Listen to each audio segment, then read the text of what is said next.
What's happening in Cleveland right now is absolutely wild. Myles Garrett just dropped a $160 million ultimatum on this entire organization. The dude demanded a trade in February because Cleveland was a non-contender. Then boom, March rolls around and he gets his bag. $160 million extension, $40 million per year. That makes him the highest paid non-quarterback in the entire NFL. But here's where it gets crazy. Garrett's training camp declaration was crystal clear. I expect to get to the Super Bowl. That's not just motivation, that's a warning shot to every single person in that locker room. And guess who just got thrown into this pressure cooker? 5th-round pick Shedeur Sanders. The numbers tell the whole story. Cleveland's defense, PFF grade of 82.2. That's elite level, straight up. But their offense, 62.1 PFF grade. That's the worst in the league. Dead last. These guys scored 17.1 points per game last season, 30th in the NFL. The defense can't carry that garbage again. Sanders isn't just fighting for playing time anymore, he's fighting for his NFL life. 4th-string quarterback behind Kenny Pickett, Joe Flacco, and Dillon Gabriel. Cleveland rarely carries 4 quarterbacks on their roster. If Sanders doesn't outperform Pickett's $2.6 million guaranteed contract, he's getting cut. Simple as that. But here's where things get interesting. Myles Garrett, the franchise cornerstone, the guy who just got paid more than anybody else on that defense, he's out there after practice helping Shedeur Sanders. Not Kevin Stefanski, not Andrew Berry, Myles Garrett.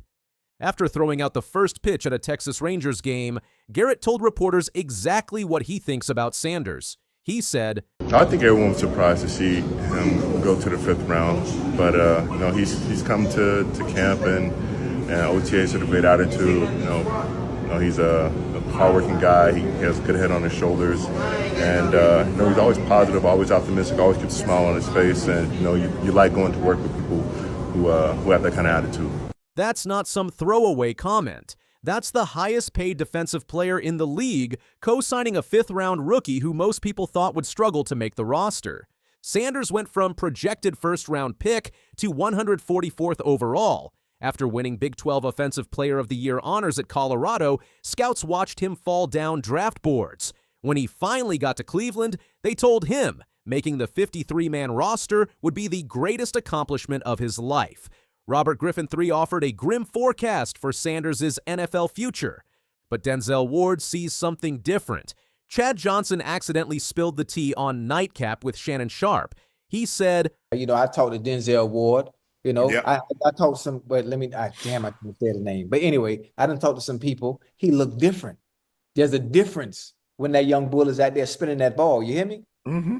Difference. I'm talking about football. I ain't talking about no media and all that hoopla and all them, on Twitter, they putting up the numbers. He was 10 for 12 for 2 touchdowns. I'm talking about when he's at the helm, he looks different. Whether he's going with the 1st team, 2nd team, or 3rd team. It don't matter. I understand getting drafted in the 5th round. All that means nothing when it's time to play football and that whistle blows. He looks different than the rest of the competition. That's what I heard. Ward's assessment carries weight. Pro Bowl cornerback who goes against these quarterbacks every single day in practice. When he says Sanders looks different, that means something. The rep distribution tells its own story. Joe Flacco starts with the 1st team, Kenny Pickett gets the 2s, then Flacco with the 1s again, Pickett with the 2s again. Gabriel gets some 1st team work. Sanders, he's running with the 3s. Limited opportunities, but he's maximizing every single one. Training camp statistics show Sanders going perfect 4 for 4 on one day.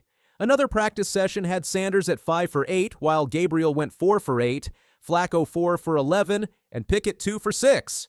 Sanders threw the only touchdown pass despite getting the fewest reps, higher completion percentage than everyone else with limited opportunities. The film breakdown reveals why Garrett and Ward are taking notice. Sanders demonstrated proper progression reads where Kenny Pickett, a 5th-year veteran, was staring down tight ends and throwing interceptions. Sanders showed he could step up in the pocket under internal pressure.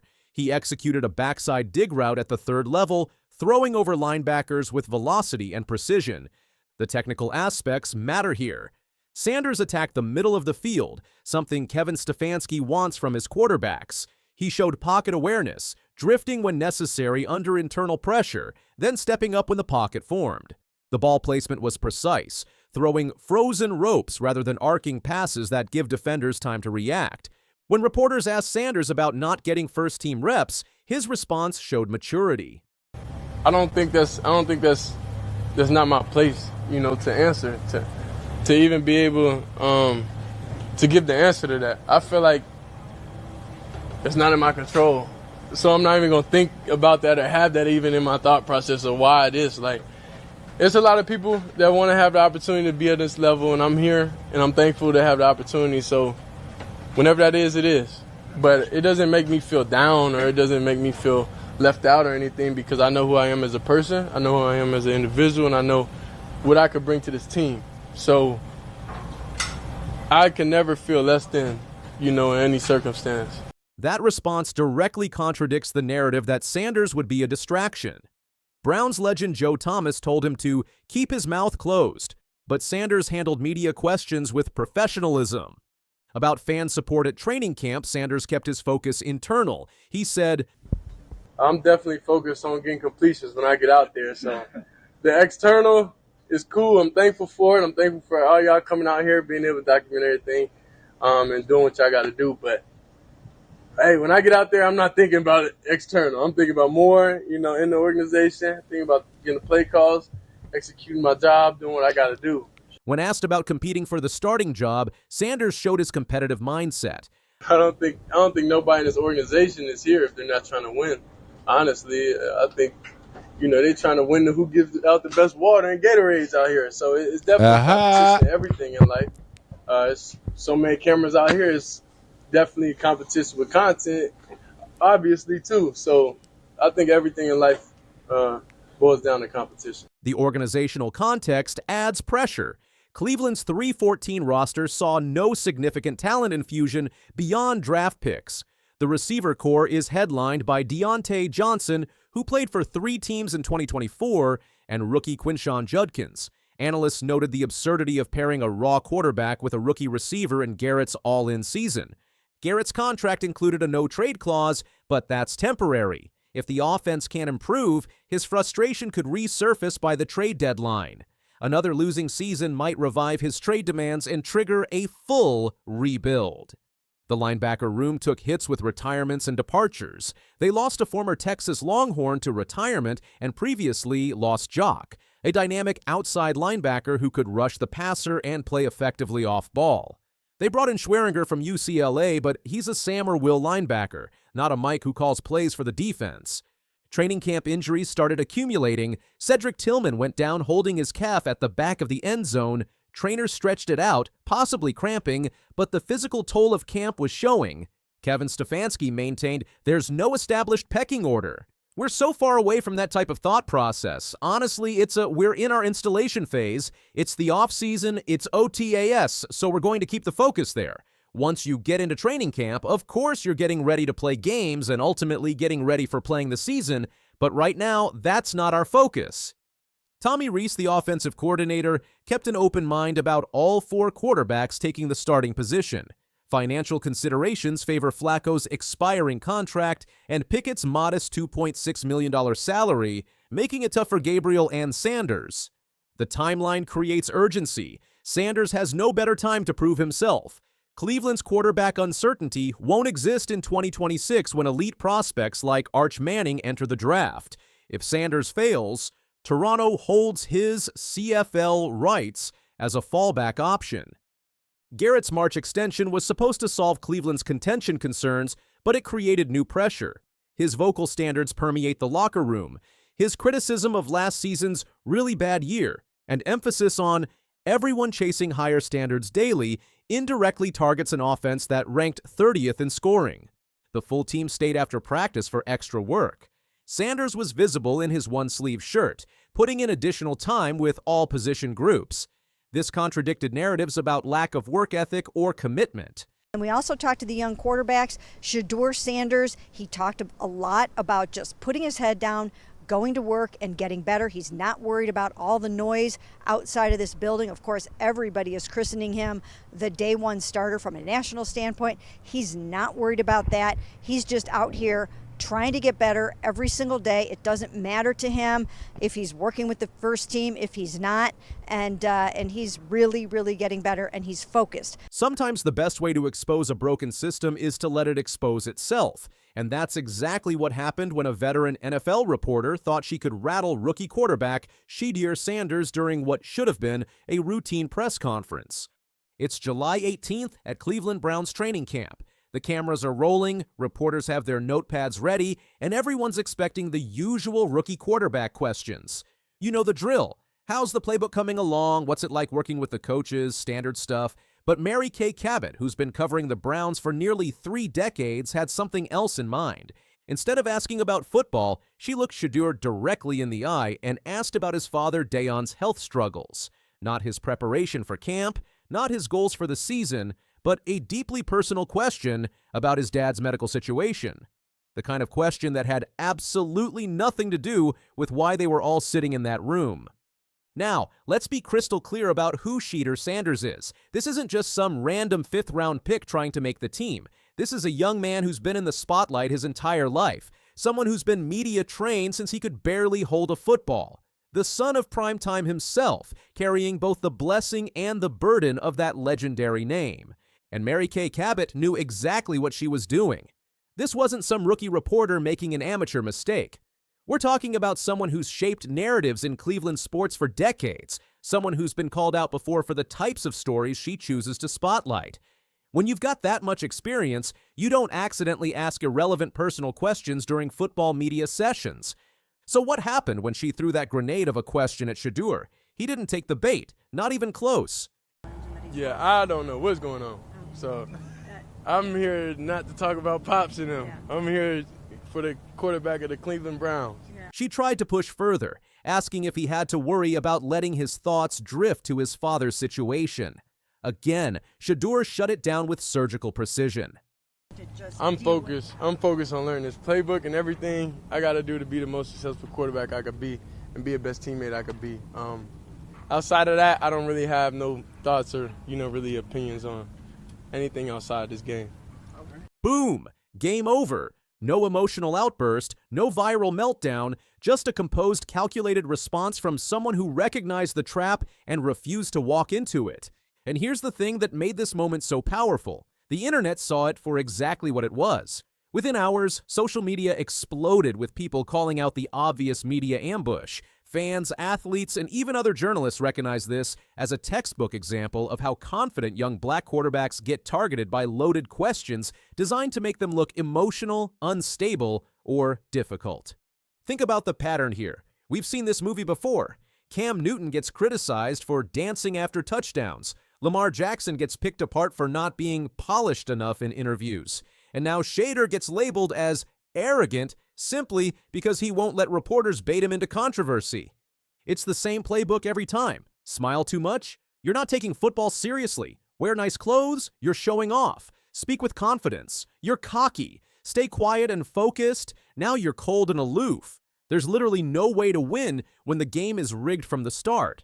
But what makes this situation even more frustrating is what happened on draft day. Shedeur Sanders, coming off a historic college career at Colorado with a spotless record of leadership and undeniable football talent, fell all the way to the 5th round.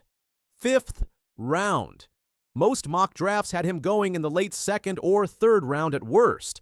A fan was so convinced that racial discrimination played a role in tanking Shedeur's draft stock that they filed a $100 million lawsuit against the NFL.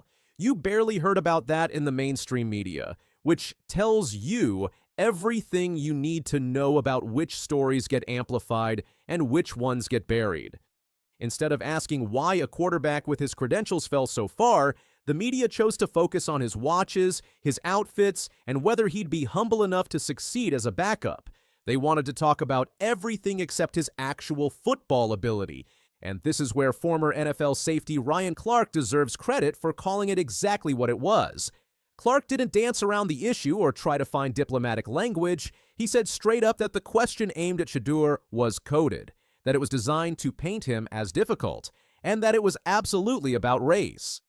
The receipts are all there if you want to look. This generation of football fans has watched Colin Kaepernick get blackballed for taking a knee. They've seen how Cam Newton got treated after winning an MVP award. They watched Jameis Winston get turned into a meme. And now they're watching Shedeur Sanders like hawks because they're not letting the same script run again. What's different now is that fans aren't just watching passively. They're analyzing every interaction, recording every double standard, and calling out patterns in real time. When they saw Mary Kay Cabot's question, they didn't see harmless journalism. They saw a calculated attempt to control the narrative around a rising black star. But here's what makes Shedeur's response so brilliant. He didn't just avoid the trap, he exposed the entire broken system. By staying composed and redirecting to football, he showed the world that he knows exactly what game is being played. And more importantly, he's not playing by their rules. Even ESPN analyst and former NFL safety Ryan Clark didn't mince words about what happened. Clark pointed out that this wasn't just an inappropriate question, it was a coded attempt to make Shedeur look difficult or problematic. The kind of question that never gets asked to certain quarterbacks, but somehow always comes up when the quarterback happens to be young, confident, and black. Now let's talk about what Shedeur is actually dealing with on the football side. According to reports from Cleveland, he's facing the same challenge that's tripping up other rookies from the college game, NFL playbooks. Jimmy Horn Jr., who played with Shedeur at Colorado, recently admitted on Shannon Sharp's podcast that learning NFL terminology is like learning a whole other language. Horn described how in the NFL, they install new concepts every single day, and if you fall behind, you're basically dead in the water. Cleveland beat writer Dan Laba mentioned that Shedeur needs to completely understand the terminology and be able to relay calls in the huddle with absolute precision. This is where things get real in the NFL. It doesn't matter who your father is or how polished you look in interviews. Can you get in the huddle, call out a 12-word play, adjust to a blitz, and hit a dig route in rhythm? Can you do it under pressure? If not, you're not seeing the field. Reports suggest that the quarterback competition in Cleveland has narrowed down to Kenny Pickett and Dillon Gabriel, with both Shedeur and veteran Joe Flacco falling toward the bottom of the depth chart. Former NFL receiver TJ Houshmandzadeh said on his podcast that someone inside the Browns building told him it's really coming down to those two quarterbacks.